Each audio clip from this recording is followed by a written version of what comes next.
Assalamualaikum warahmatullahi wabarakatuh.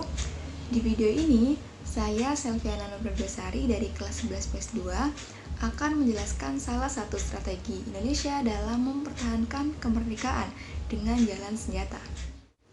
Strategi dengan jalan senjata dilakukan dengan melibatkan kekuatan militer dan dianggap dapat mengobarkan semangat nasionalisme rakyat Indonesia.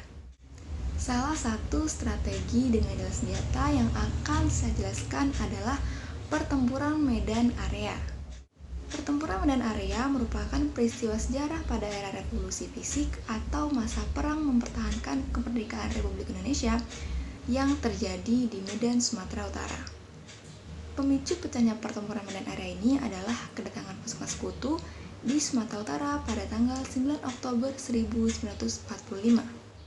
Alasan mengapa sekutu datang kembali ke Indonesia adalah pada masa Perang Dunia II, Indonesia dikuasai oleh Jepang, tepatnya pada tahun 1942 sampai 1945. Namun kemudian Jepang kalah dari sekutu. Berdasarkan aturan perang, wilayah yang dulunya dikuasai oleh pihak yang kalah akan diberikan kepada pihak yang menang. Sebagai pemenang perang, sekutu datang lagi ke Indonesia karena merasa punya hak untuk mengambil alih kekuasaan dari Jepang. Pihak Indonesia tentunya tidak terima karena ketika Jepang sudah kalah, Indonesia sudah memproklamasikan kemerdekaannya. Latar belakang peristiwa ini diawali pada tanggal 9 Oktober 1945 ketika pasukan APNEI tiba di Sumatera Utara yang dipimpin oleh Brigadir Jenderal Kelly. Nah, ternyata kedatangan APNEI ini membawa pasukan NIKA atau pemerintah sipil Belanda yang ingin menguasai kembali Indonesia. Rakyat dan kaum pejuang di Sumatera Utara, khususnya di Medan, tentu tidak tinggal diam melihat gelagat buruk ini.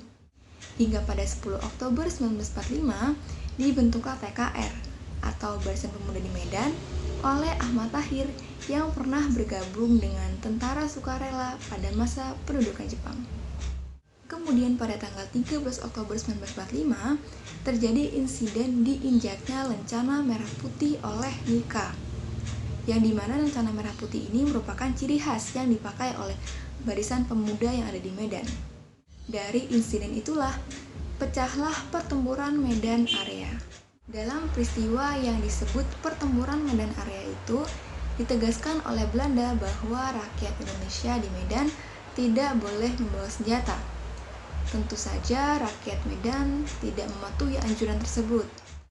Hingga pada akhirnya, pada tanggal 1 Desember 1945, tentara APNEI memasang papan-papan di berbagai sudut kota Medan yang bertuliskan Fix Boundaries Medan Area. Hal ini membuat TKR Medan semakin geram. Lalu pada tanggal 10 Agustus 1945, dibentuklah Resimen Laskar Rakyat Medan Area. Kemudian pada 10 Oktober 1946, terjadi serangan gabungan antara TKR dengan Laskar Pemuda Medan di berbagai penjuru kota Medan.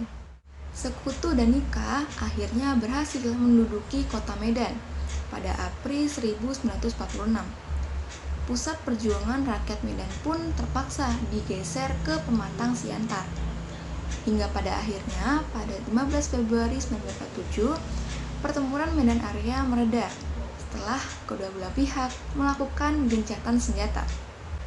Pada 10 Maret 1947, terjadi penetapan garis batas wilayah yang diduduki sekutu dan juga TKR.